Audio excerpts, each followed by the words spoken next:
TV, advancing kingdom lifestyle.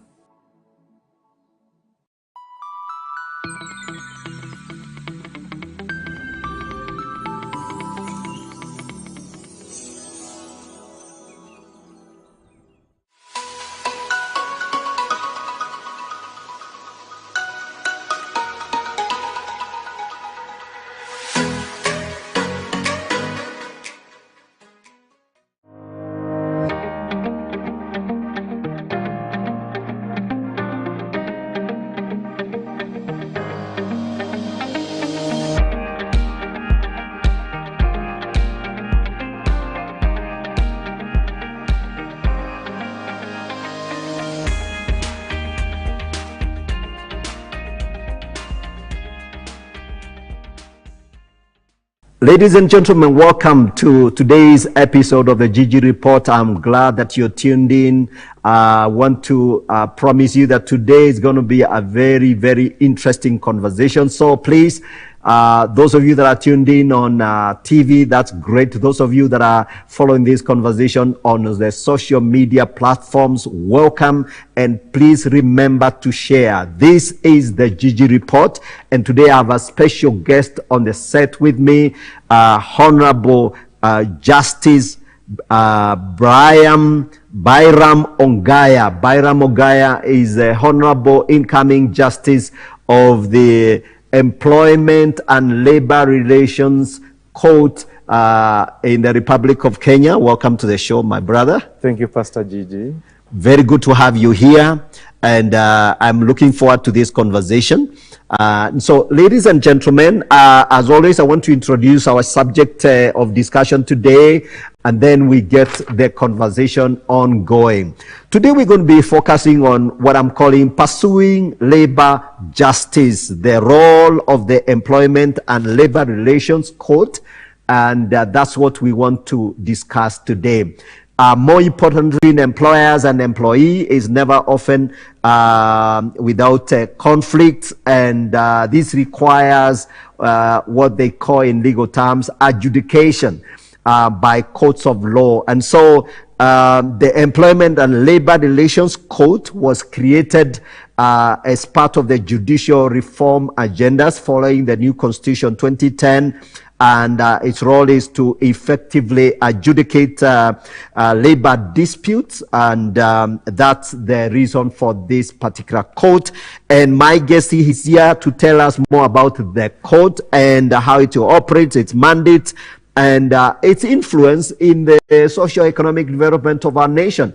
So welcome to the Gigi Report, and as always, the Gigi Report is a platform for big, bold, and honest conversation on a broad range of subject matters: socio-economic, philosophical, theological, economics, politics, and today we are talking matters justice. So let me briefly introduce our guest, and before I ask him to further introduce himself, my guest is Honorable Justice Byram Ongaya, and he is the incoming Principal Justice Judge of the Employment and Labor Relations Court, and he has served in this court in many other responsibilities since the inception, I believe. Yes, Pastor Gigi. Yeah, and so Hon Justice Ongaya holds a Master's of Law degree from the University of Nairobi and a Bachelor's of Law, the LLB from University of Nairobi as well. He is also a certified public secretary of Kenya. And you know, the CPS, those of you that are CPSs, Hon Justice Ongaya is a CPS Kenya, and is a live member of that Institute of Certified Public Secretaries of Kenya. So that's a very well, you're very well entrenched in the profession in terms of both the law and the public secretaries affairs. So, Honorable Justice, welcome to the show. Thank you, Pastor Gigi. I want us to begin this conversation by you introducing yourself a little bit more and telling us, including what inspired you through your career and how you got to where you are today. The sense of justice for human dignity is a critical aspect of our existence. And so my motivation has been to pursue human dignity. And human dignity within the framework of laws is best manifested in how much we treat each other with due respect as human beings. And this is given to us by God. Because we are not like trees or any other thing. Absolutely. There's something special about the beingness of a human being. And so the pursuit of law is a recognition that human beings engage in transactions, and these transactions may lead to disputes, and these transactions demand that human beings treat each other in a particular way, and in event that one human being is unfair to the other, then there should be a framework of resolving these differences. Yeah, and I think human beings are proved to be the lot that sometimes they conflict. Well, we must accept that conflict is second nature to human relations. So whether we're talking about employment relations or something like that. Sorry for interrupting you. Perhaps you go back to and tell us, so for example, when you are growing up, did you know that you were going to be a lawyer, and did you anticipate that one day you become a judge or something? I really knew I was going to get into some nice profession. You remember that song? So many vijana, baada ya kusoma, utapata kazi nzuri sana. Okay. So I always knew education was really true power to success. Okay. And so I focused on serious academic engagement. All right. That I was going to be a lawyer is not something that I would say I really thought about. I just wanted to be a good student. Okay. And what came out of this would be something that I did not know so well and touch concretely. But I would say my mother really wanted me to be a doctor. Okay. And when I was applying to join the university, my careers master suggested that I should not apply for medicine because two of my classmates had already applied for medicine. Okay. And I gladly agreed to apply for law. Okay. They're actually doctors, Dr. Kaisha and Dr. Aduro. Okay. And so I was called to the University of Nairobi to study law, a subject I began to enjoy right from the first lesson. Oh, amazing, Yes. amazing. Yes. And you let your other two classmates go and study medicine. Yes. Which is amazing because it was a very good balance. Yes. So the teacher, the career teacher was very happy that he persuaded you to pursue law. Yes. And the other two guys were happy that you're not giving them competition in medical school. True. But then it happens that when you landed in the law class, you just found your place. Yes, and it was very enjoyable. Okay. Yes. Very nice. So, of course, maybe perhaps did you start a law firm? Did you practice? We know that, you know, most people when they graduate, then they become lawyers. You get admitted into the bar, and then after that you start practicing aggressively. Yes, you are quite right.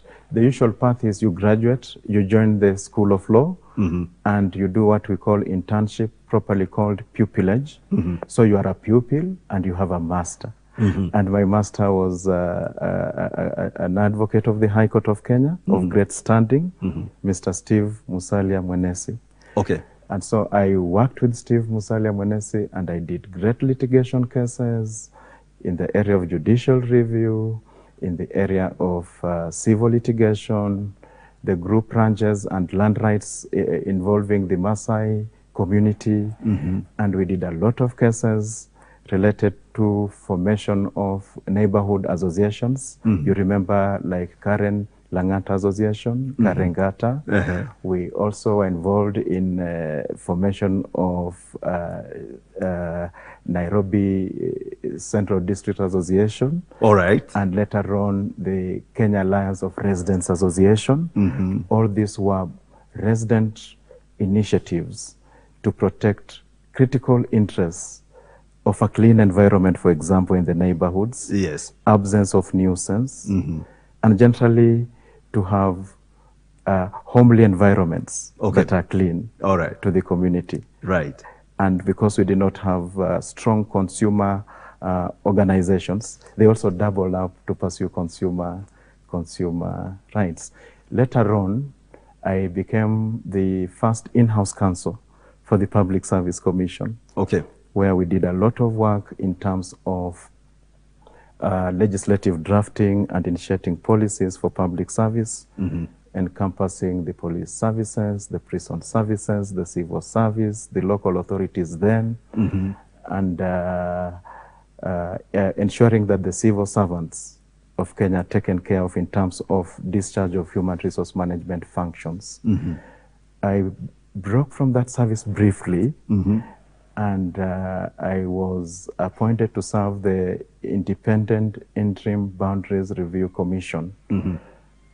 It was one of the Agenda 4 commissions, and it was flowing from the Kregler report after the events of the 2007 elections. Yes, yes, And yes. so I played a critical role together with the commissioners and my professional colleagues to redraw the political map of Kenya, establishing the 290 constituencies. Wow. And it was an assignment that was very challenging, but very useful. And I'm happy about where we are as a country. Absolutely. Yes. I mean, that's an immense contribution. Actually, some of the people watching, church people and the Christian community in general, and other people that are watching this program, I want you to know I have Justice Ongaya on the set today, and he has done an amazing contribution to this nation. So we want to hear more of your story. And so after being part of the it was interim. Yes, the IIBRC, popularly known as the Ligale Commission. Oh, okay, the Yes, Ligale the one which Commission. redrew the political map, the constituencies and wards as we know them today. Okay. Yes, so shortly thereafter, it was in the transition. Yes. And the people of Kenya promulgated the Constitution of Kenya 2010, Yes. whose consequence was to reorganize our governance system, Okay. creating the devolved units, the national government, and then reorganizing our judiciary, Okay. creating the Supreme Court as the court of apex, Yes. then the Court of Appeal. Yes. Then we had traditionally one court below the Court of Appeal, Yes. the High Court, Yes. which we still have. Yes. But then the people decided that there were certain matters they wanted handled by specialized courts. Okay. These courts were to be known as superior courts, just like the Supreme Court, the Court of Appeal, and the High Court. Okay. But they would be of equal status as the High Court. Okay. They were the Employment and Labor Relations Court and the Environment and Land Court. So those are our two specialized superior courts Okay. with equal status to the High Court. Okay. And the Employment Court then took over from the Industrial Court, Okay. which was formerly a tribunal under the Ministry of Labor, and which strictly focused on disputes between trade unions and employer associations, Okay. and basically the contract of employment. Yes. Yes. Yes.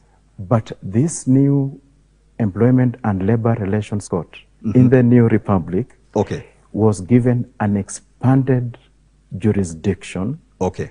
to deal with all disputes as of regional and appellate jurisdiction in matters relating to employment and labor relations. Absolutely. Original and matters appellant. Appellate. Appellate. Yes. Maybe you can break that down for us. An original jurisdiction Yes. means a jurisdiction that confers the court to Yes. hear your case as of first instance. Okay. Okay. Okay. in the area of employment and labor. Yeah, in other words, once a dispute, you tell me I'm right, whether I'm right, once a dispute emerges, the court, because, and I think you can explain this further, the court you should go to. Yes. At the first instance. Yes. So that's what you're describing. Yes, yeah, go on. Is in matters employment and labor relations. Okay. And then appellate jurisdiction. Yes. So the court is then vested with jurisdiction to hear matters relating to rights of employees and obligations of employers and prerogatives of employers. So employees have particular rights.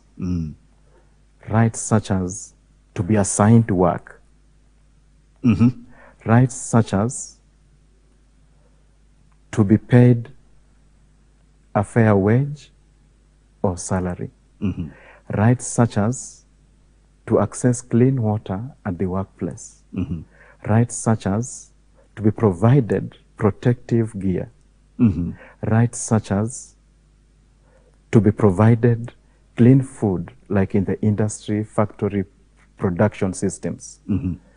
Rights such as to be provided medical care. Okay. All these are rights that employees enjoy. Yes, and they are clearly enumerated in the law. In the law. And actually, the law then provides minimum terms and conditions of service. Okay. And this is done under the Employment Act. Okay. The Employment Act says these are the minimums. Okay. That an employee is entitled to. Of course, the employers have a prerogative to determine their enterprise, to reorganize it, to determine how many employees they'll have, and what employee will need what qualifications to perform what work. Okay.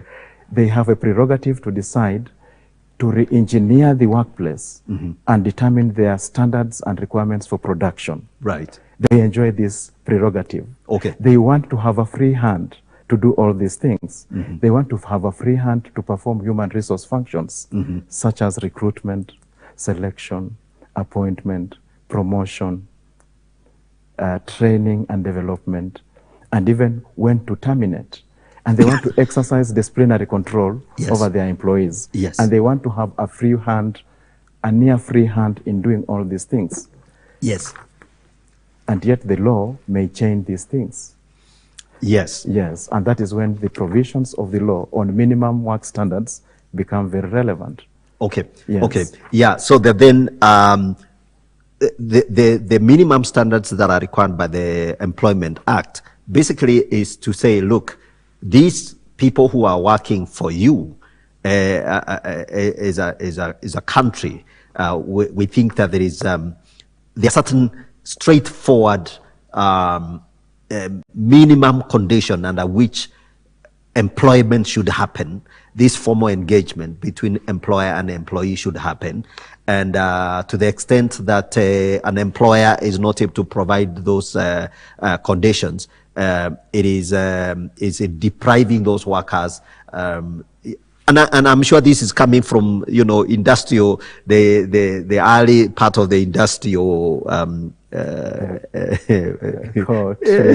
the early years where workers were exploited, they lost their limbs and arms. The agrarian revolution and industrial revolution. Yes. Yeah. So the workplace has actually transformed tremendously. And so that's very powerful and that's very, very helpful, I think, to clarify that. So, and I think you've touched on some of the mandates. So maybe you can tell us a little bit more about what your court, the court, and I think we need to remind ladies and gentlemen that Hon Ogaya is actually the incoming principal judge. So you have had a principal judge who served among maybe you can describe how the court is organized, how many judges you have, and what's the role of a principal judge, so that our viewers, before we come to the nitty-gritties of what's happening, what are the quarrels happening, among Kenyans, what are they bringing to you, let's understand how you are organized. Thank you, Pastor Gigi.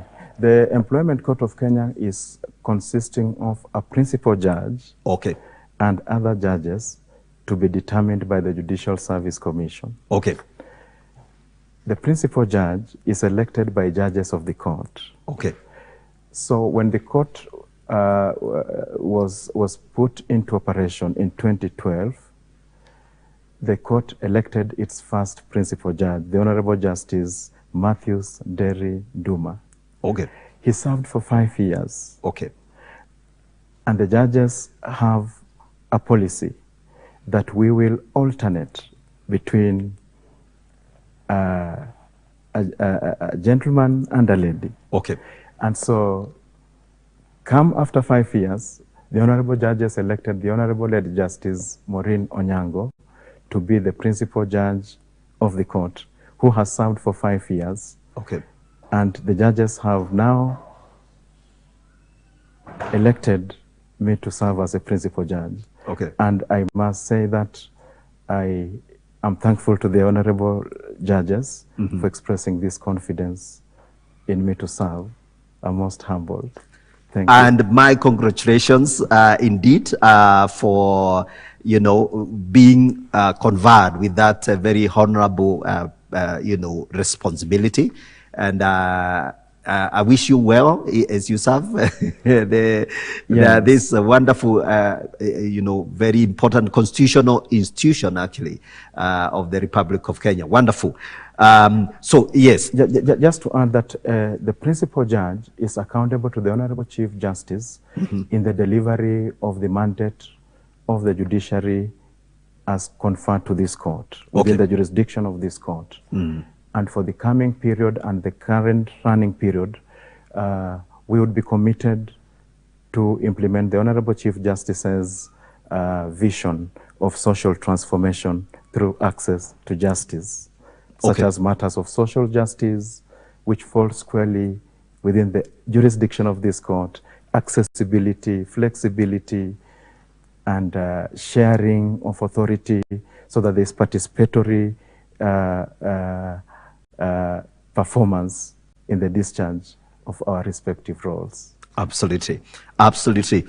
And then, so you will be expected to be accountable to the Chief Justice in respect to this particular court, because there's a very important court.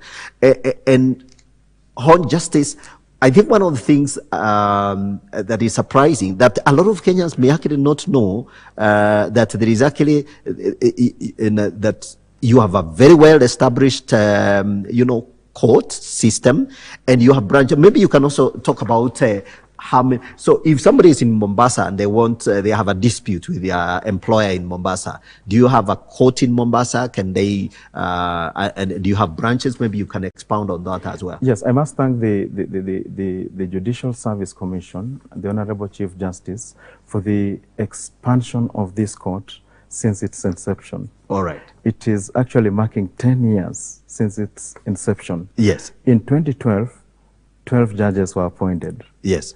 At that time, the court only sat in Nairobi. But soon thereafter, the expansion started. Okay. And a judge was deployed to serve in Nyeri, Nakuru, Kisumu. Mombasa, we had 2 judges deployed. And so you see, the court was moved closer to the people. Okay. Within the provisions of the Constitution of Kenya, Article 6, that governmental services, judicial services are taken close to the people. Absolutely. And so the court has been expanded. And recently, just last year, 9 more judges of the court were appointed. Okay. Today, we have 12 judges of the court deployed in Nairobi, because Nairobi has the bulk of the workload. Okay. Okay.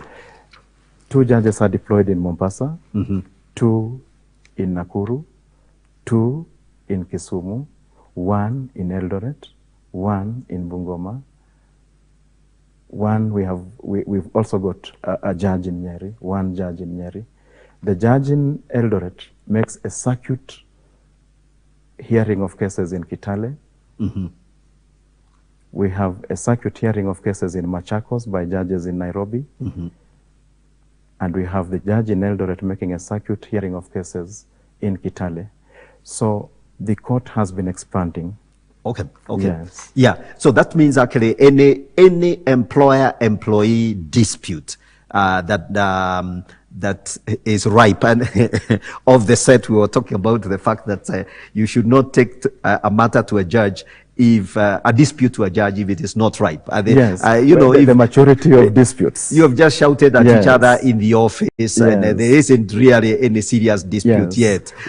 Yeah, We are emphasizing that disputes mature before they come to court. Yes. Maybe I should mention what kind of disputes that can come to this court. Yes, please go ahead. Now, the court handles disputes of original instance in matters of employer-employee disputes, an individual employed by an employer in instances of a gross monthly salary of over 80,000. If it is below 80,000, then the dispute should go to the magistrate's court. Okay. Now, the judiciary has implemented the small claims courts. Okay. However, the small claims courts do not handle the small claims in the employment and labor disputes. Mm-hmm. However, we are emphasizing that such small claims should be handled through the alternative dispute resolution system, and this is statutory. It is provided in the law. Okay. So across the country, we have in every county a labor officer. Okay. And those small claims should go to the labor officers for conciliation and proper recommendations for decision. Okay. So that it is only where the parties are not agreeing within the conciliatory framework that they may move to the magistrate's court. Absolutely, absolutely. I'm going to stop you there. Yes. Because I want us to take a short break, and then after that we'll come back to this conversation. I'm already enjoying this. I'm learning a lot, and ladies and gentlemen, as you follow this conversation, we are having a great conversation here. As always, we always dig to the details. So please don't go away. Stay tuned in. We are taking a short break. We'll come back to this conversation and continue to learn more about this particular court called the Employment and Labor Relations Court. And Justice Ongaya is here to help us understand how we navigate around some of these disputes. So don't go away. Just take your cup of coffee and let's get back to this conversation shortly.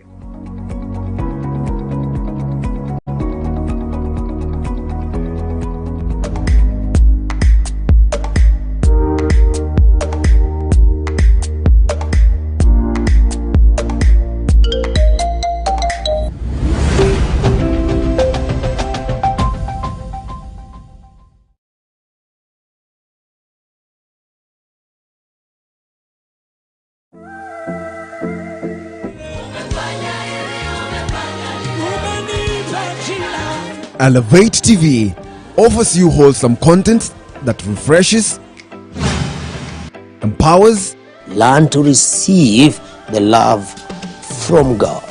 inspires, edifies, So we are active participants in the work of salvation.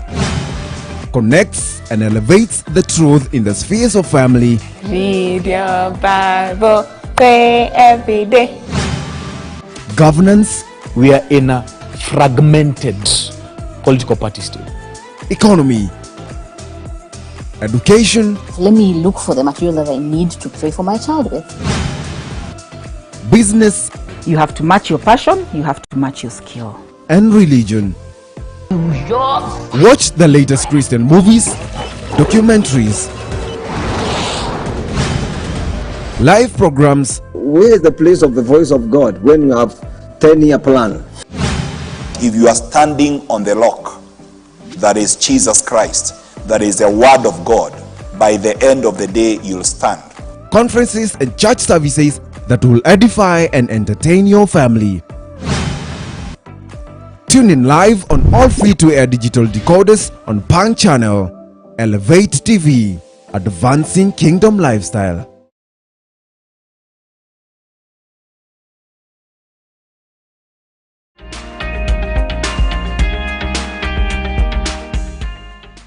Welcome back. This is the Gigi Report. Today we are having a very interesting conversation. We are talking about pursuing labor justice, the role of the Employment and Labor Relations Court. And I have here on the set Hon Justice Ongaya. He is the incoming principal judge of this particular court. And I tell you, it's very, very important for those of you that are employers, those of you that are employees, you have a chance to hear it from the judge himself, right? So before we went to the break, Hon Justice Ongaya, we were talking about some of the disputes that you handle, and so you are expounding on that. So I want us to return to it, but I would like also us to put it in context. We are currently witnessing a very serious dispute that is ongoing between Kenya Airways pilots.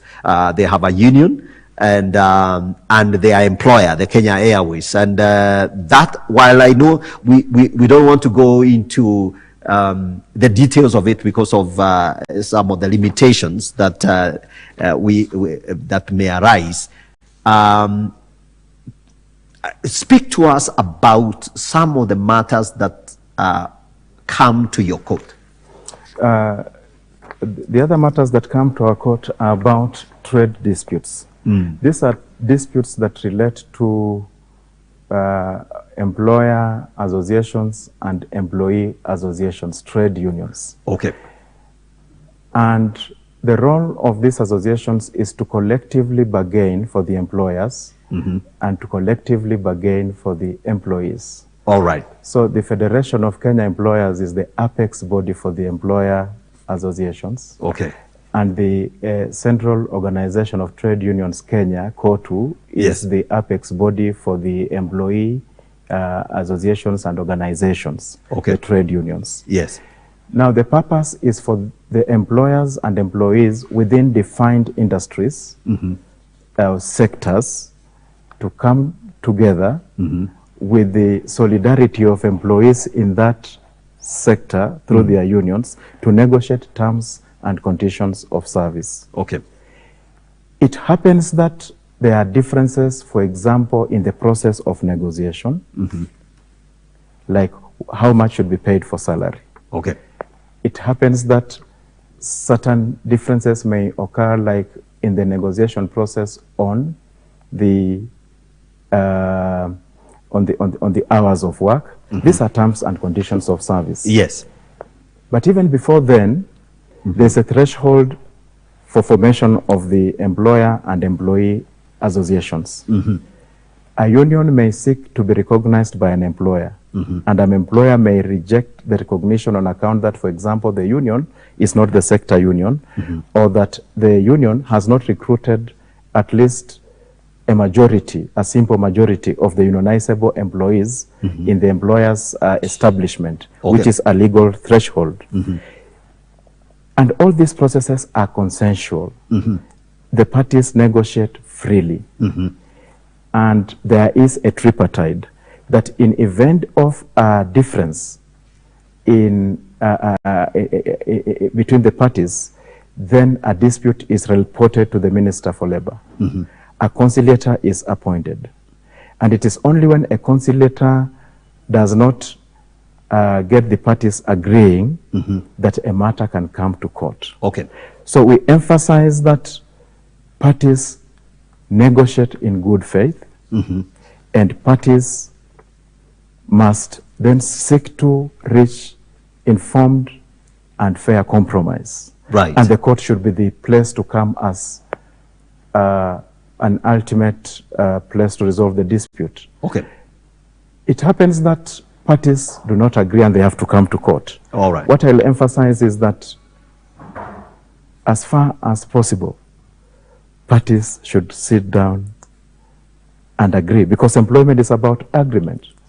Actually, and I think, Justice Ongaya, that's very important to for our viewers to know that employment, as you say, is negotiated.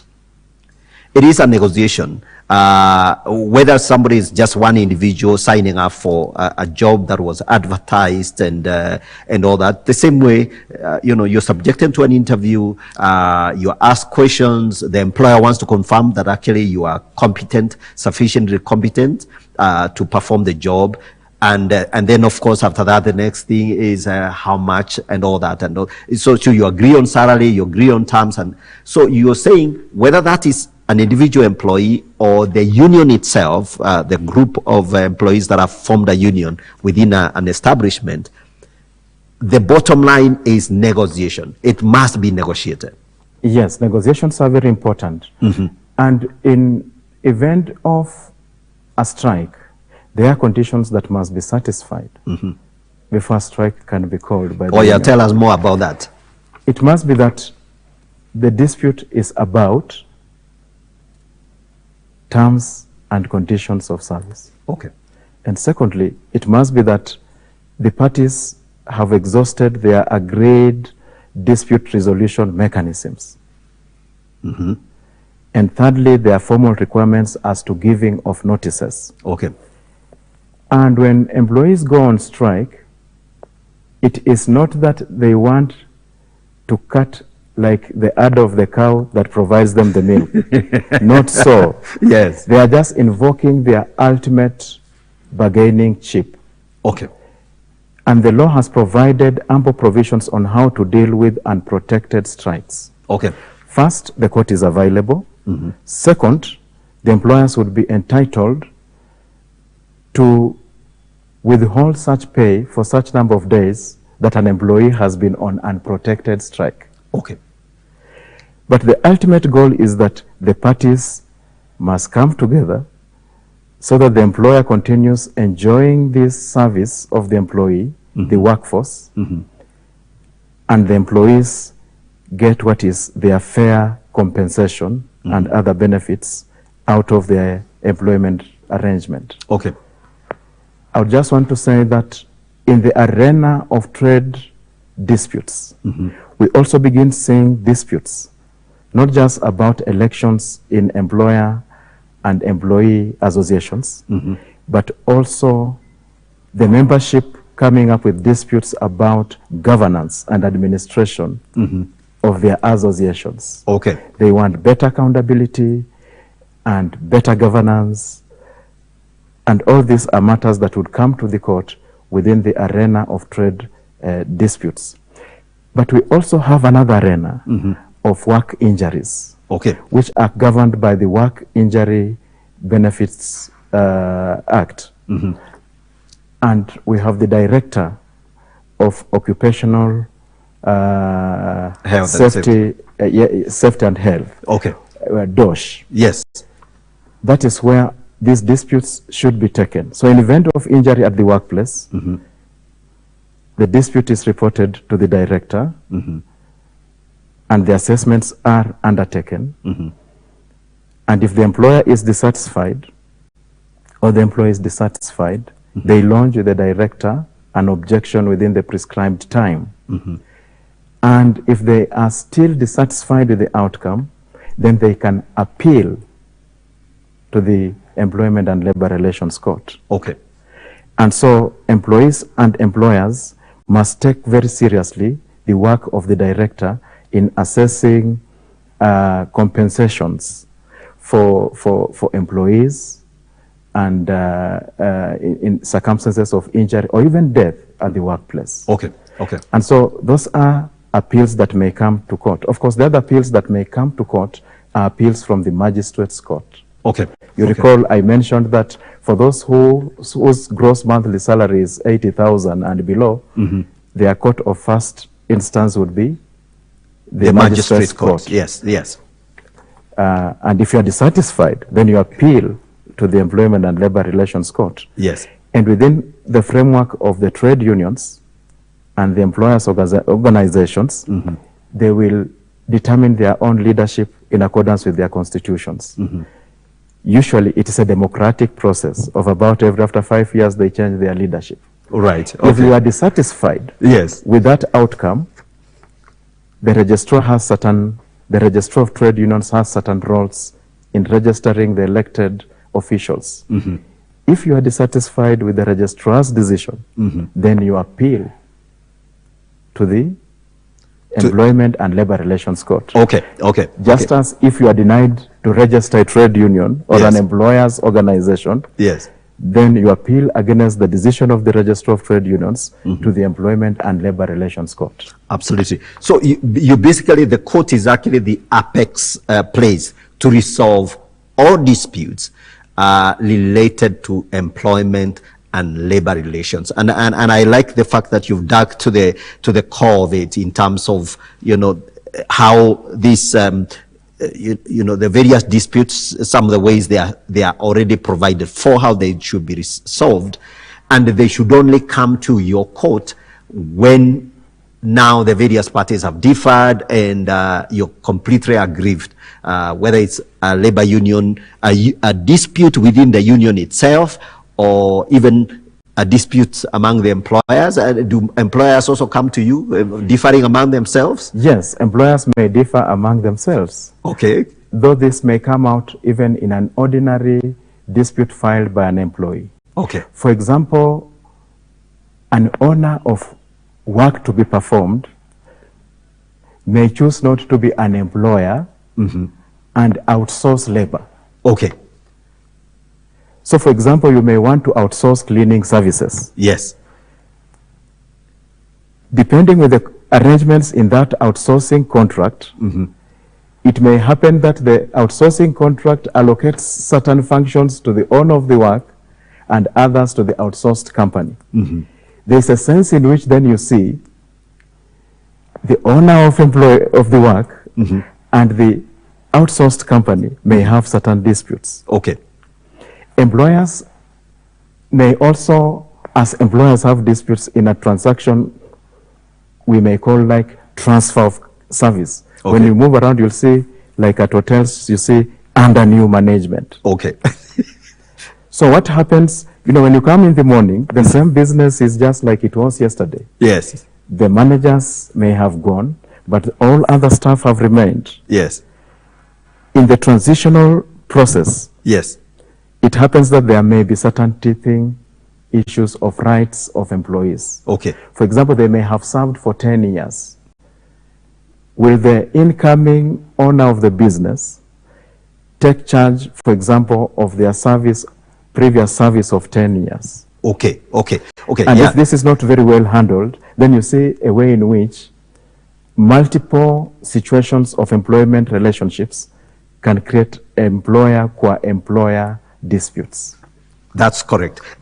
Because, so you're saying, for example, if a multinational came in to the country and bought off a business which is already running, immediately there's the problem. And these are problems that sometimes some of the people watching are doing their masters in some of these advanced studies, so they need to hear this from you so that they can learn.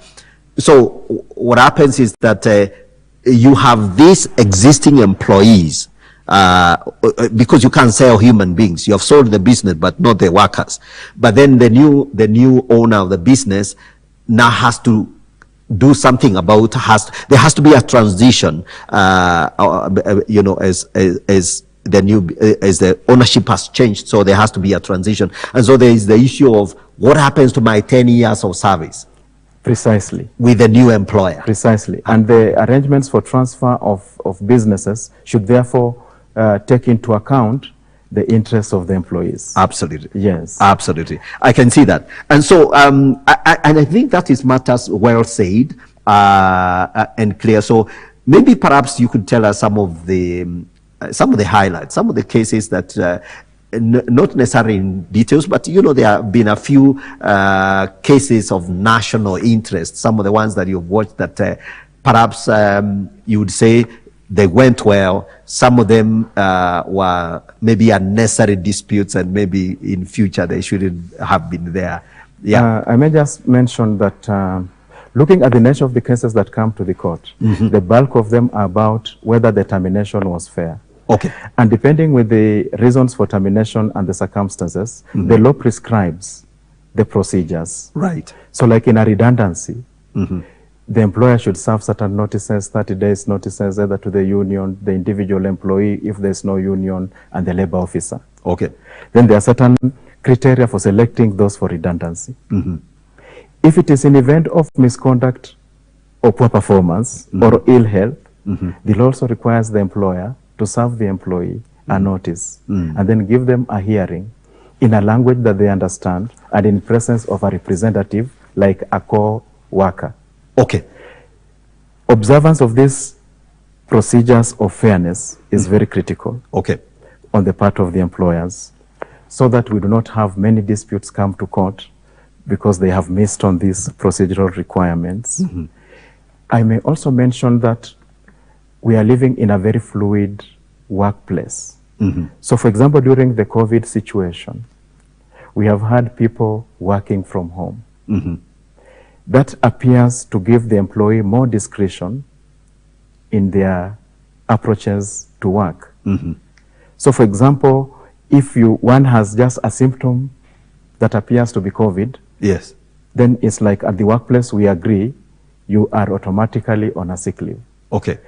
And so this presents new methods of working and supervising employees. Okay. In others, the employers are remote. Okay. Like when we work virtually and online. So they are very new, emerging, and very fluid. And then there are science and technological innovations that have very impactful effect on the workplace. For example, they may just suddenly distinguish an existing job. Yes, indeed. Justice Ongaya, please maybe clarify for us. We now have noticed that judges now prosecute the matters online. I would just mention that the court has impressed ICT. Yes. We have what we call e-filing, case tracking system, virtual court hearings, and this in a way have made our work very efficient. But also they come along with new ethos, like of ethical contact, like dressing when you appear virtually, right, and the environment in which you are working, and all are matters which we need to be dynamic and keep the standards. Right. So that if a litigant is appearing in court or an advocate virtually, the dress code remains the court dress code. Okay. And the environment is such that it has an integrity for a proper court proceeding. You shouldn't have, I've just thought about it, you shouldn't have, behind you an advertisement of Tusker right behind you, or some other, advertisement, and you are a judge. I mean, you are a lawyer or something like that. That would be totally unacceptable. And you need to be properly dressed in the attire of learned friends. All right. Yes. Absolutely. Yes. Amazing. So we have like about, a few minutes towards the end of this conversation. And Justice Ongaya, I think we are learning a lot from you, and maybe a few more things I would like to ask. How you deal with the whole idea. Kenyans are still very skeptical about the effectiveness of our justice system. And where do you see the justice system in our nation headed? The trajectory in general. Should we expect a much better judicial environment where anyone seeking justice in a court of law, and they should hear that from you, that yes, your arms are open, you are going to listen, and any Kenyan now can obtain justice, and they don't have to buy that justice for that matter?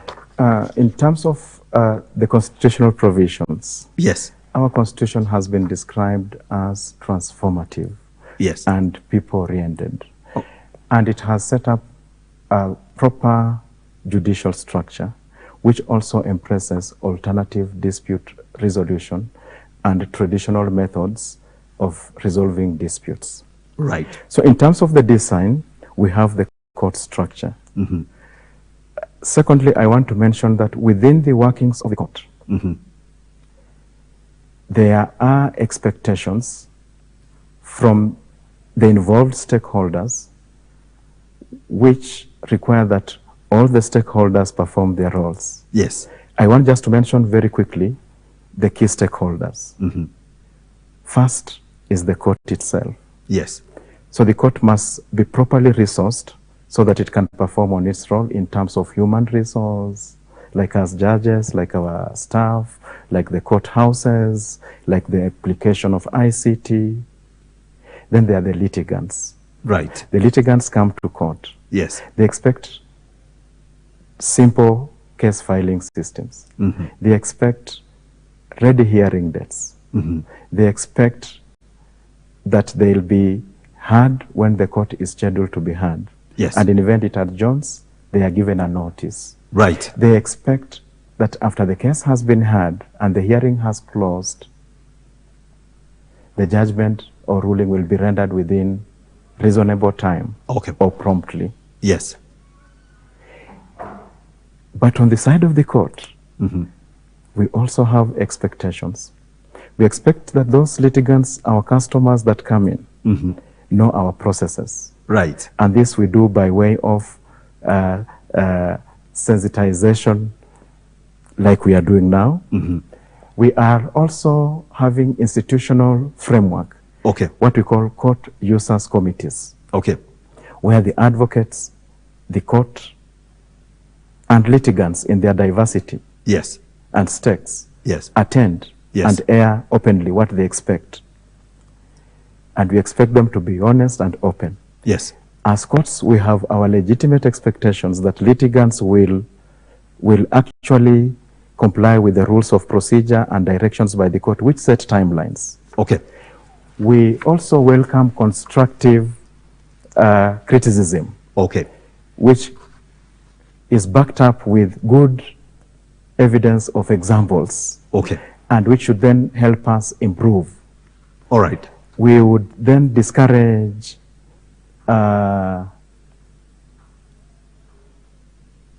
attack on the court just because the decision or outcome was unpleasant. And this is where I would emphasize that we have systems like of review. Yes. You come back to the judge. Yes. And ask for a variation. Right. Or you can go to the next level. You go to the Court of Appeal. Yes. I just also want to mention that as courts, we expect voluntary compliance with court orders, which is an important end result of the justice system in a civilized democratic society. Absolutely. And that is very important that we obey court orders so that those who come to court, and I've just mentioned, if there's any difficulty in the court order, you promptly come back to court and raise the issue like that the court order should be varied one way or the other to be facilitative of compliance and implementation. Let me ask something. Is it very expensive for an ordinary person, maybe a high school teacher or just an ordinary employee, you know, of modest means, who actually really want to seek redress at your court? Is this something that is affordable or can only be afforded by a union? The filing fees in the employment and labor relations disputes is actually nominal. The Honorable Chief Justice has set out a schedule which sets out the filing fees. Okay.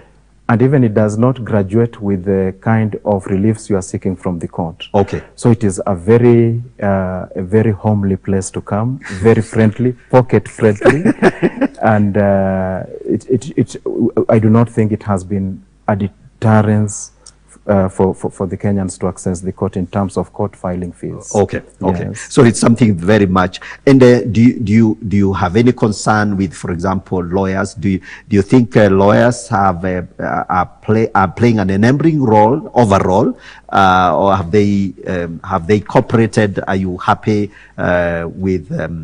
You know, they are key stakeholders, obviously, and mediating between the actual offended parties and the court. Yes, the lawyers have been very useful in the way the courts are working. Mm-hmm. I must say that the working of the court to be efficient and effective, and as we call it, expeditious. Yes. So that the wheels of justice move at a good speed, Mm-hmm. is largely dependent on the work of lawyers. Okay. And I already mentioned stakeholders should comply with the rules of the court. The rules say you'll file your case and serve the other party. The Yes. other party returns back their case and defense within this number of days. Right. And then when you come to court, the judge says, you must do this by this time. Mm-hmm. And then we fix a hearing date and we agree what we are going to do at the hearing date. Yes. If this is not done by litigants and their representatives, Yes. then the hearing will collapse. Okay. And so taking the timelines in the rules and the directions of the court then become a very critical thing. And you know, there's something which the court is reluctant to do, to punish the litigant because of the mistakes of the lawyer. Absolutely. So that is why courts may be adjourning cases very many times because the lawyer or the advocate may not have attended. But these are also, I would say, rare instances. I believe the lawyers have done a good job. We only need to improve because the space to improve is unlimited. You know what? We've run out of time, and I really like this conversation. So I would like you to look at that camera and just assure Kenyans that you're on the other end of you know, the panel, the wooden panel, and that you're very friendly, and that whenever they have any need to come to you, you are open. Yes, I just want to say that the courts are operating an open door policy. We have the court users committees, which all stakeholders are welcome to join within the framework of consultative and participatory running of the courts, so that all these expectations and shortfalls are discussed and amicable resolution is found. I believe that together as one, all the stakeholders in the justice system should be able to work together, and we realize our resolved national goal that justice shall indeed be our shield and defender. Thank you. Thank you very much, ladies and gentlemen. That has been our show today, and thank you so much for staying tuned. I've been your host, Godfrey Gishoke, and this is the GG Report. We'll see you another day, same time, same channel. Keep it elevate. God bless you, and have a great time, and we'll see you one more time. God bless you. Bye-bye for now.